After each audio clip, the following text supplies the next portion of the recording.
Alright, YouTube, hello, thank you for watching. Time to finish this guy up for a bit. So, don't you dare ask me what this weighs. The top is done as far as I'm going to go with it right now at this moment.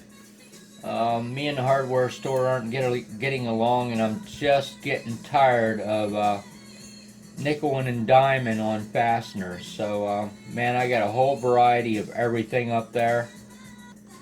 This guy's all connected up. He's all good to go. All I gotta do is get these fan wires down into the bottom of it and connect them up.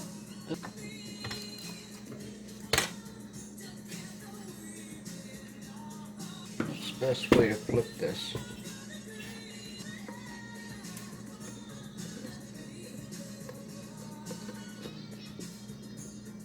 I wanted to try to work it so there was a way to do this without going through this process, but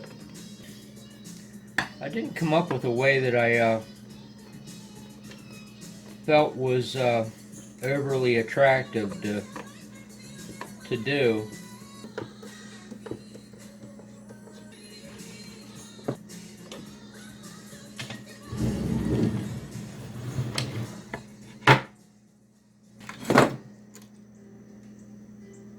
So I just put some fast-on connectors on these guys. That's really the only idea I have. I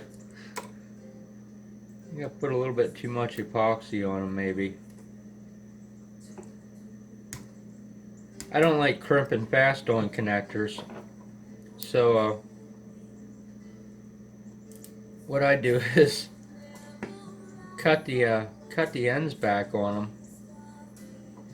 and then put the tip of the iron down into them and flow them down inside, and then tin the wire, and then heat them up, and then stick the tin wire down into them.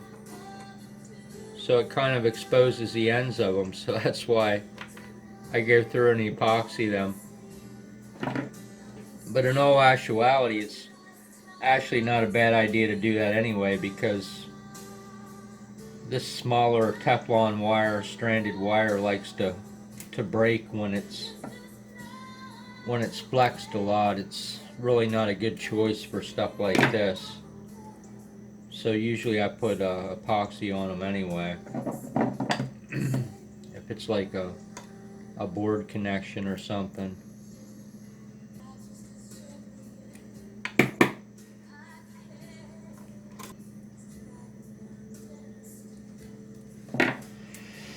Alright, let's see if I can remember which one is which. Oh, nope, I did mark them. Yeah, I did mark them. Okay. So, looks like these 80s. Oh, these need a ground connection. So they have to go back to the ground on here. So there's going to have to be two more wires go under this guy there. I don't like to tin these, because then the strips don't really compress so well, because you need to have some kind of spongy configuration to the wire. But once you tin it, then you kind of open up the possibilities that it's going to tighten up quickly, but it will eventually come loose faster, because there's not like I don't know how to explain what I mean, but there's not like a sponge kind of take-up effect when it bites down into the wiring, if that just made any sense at all.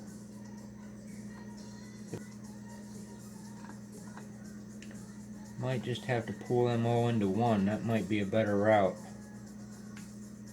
That's generally what I do with them. Yep, I kind of think that's the way it's going to be.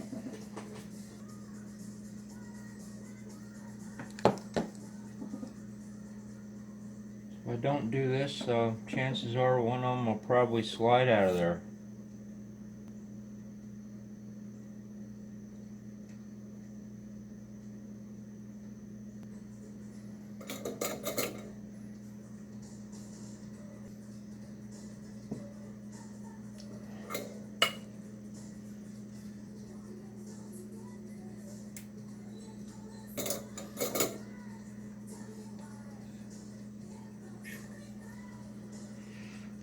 Ooh, that was a finger scorcher right there, I'll tell you that. Holy cow. I couldn't even hold that, that was that hot. My fingers started shaking. And I can tell because the solder's not real shiny.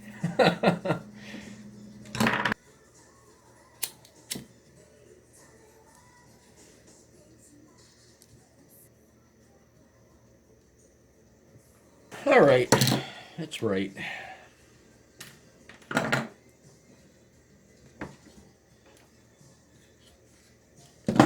Trying to keep track of what goes to 60 and what goes to 80 millimeter.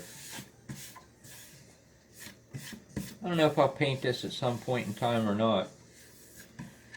Kind of guessing that I won't, but can't say for 1000% sure.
So that gives me, actually, wow.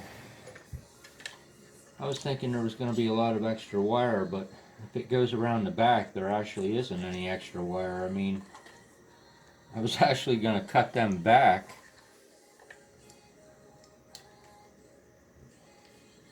Before I put them on those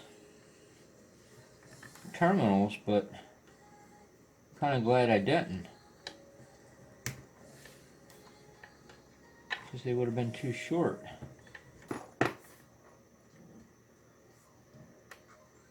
And nothing's going to pull out of here because this is actually strapped to a ring terminal that's held on by that screw there. So I mean, that's not going to move anywhere ever. This is the only thing that concerns me here, is how long this is going to hold up. Because man, I don't like how I had to put that in there.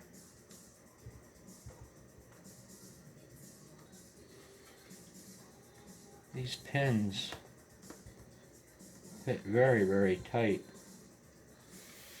But I don't think there's really a need to push it the whole way in. So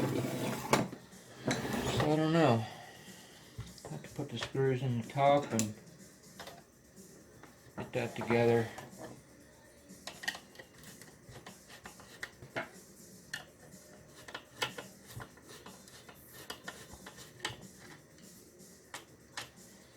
I'm not sure why I use these finish washers on there.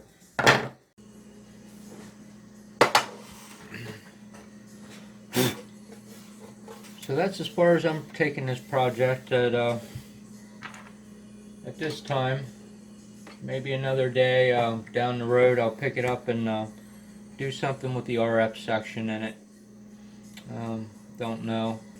But yeah, the only thing that's kind of a bummer about it, and I guess it's been probably, I don't know, at least 6 months, maybe more, since I bought this. Not sure. I'll have to go back and check. So it's been 6 months of this off and on, and it's mostly been off. But when it was on, it was it was a little bit tiring. Yeah. So the only thing I don't like about it is, some parts of this I wish there was a way that I could have integrated this together in a better fashion, but there really wasn't. Ideally I like everything to look like it was made that way.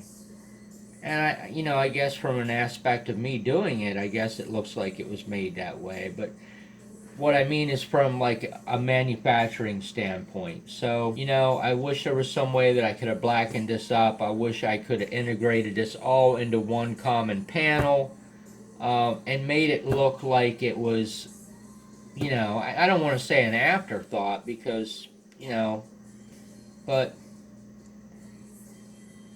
I don't know if that makes any sense what I'm trying to say, but I have no way of labeling these other than a fine tip black magic marker. It's just really cheesy. In my opinion, I just don't like to settle for stuff like that. I don't know, maybe if I painted that aluminum. I don't know, I didn't consider that. I thought the aluminum would help it. It went very well on the front of my Texas Star doing it this way, but the aluminum rail wasn't quite that high. So I don't know what it is. It could be the layout, because I just kind of flew by the seat of my pants on that. I don't know what it is. So I'm not sure, but I guess the marker actually helped, because at least now it kind of makes sense. Power. I know that this control is 95 on the bottom, 104 on the top. Left, right, goes to that one, links over to that LED. This one's 108 on the bottom, 113 on the top. Links over to that LED, and these are fixed points. Yeah, so I don't know. Doesn't look quite as plain, but still doesn't look manufactured other than a homebrew job. I'm pretty happy, but never completely happy. So, hey, I appreciate you watching my videos very much. Have yourself a great day.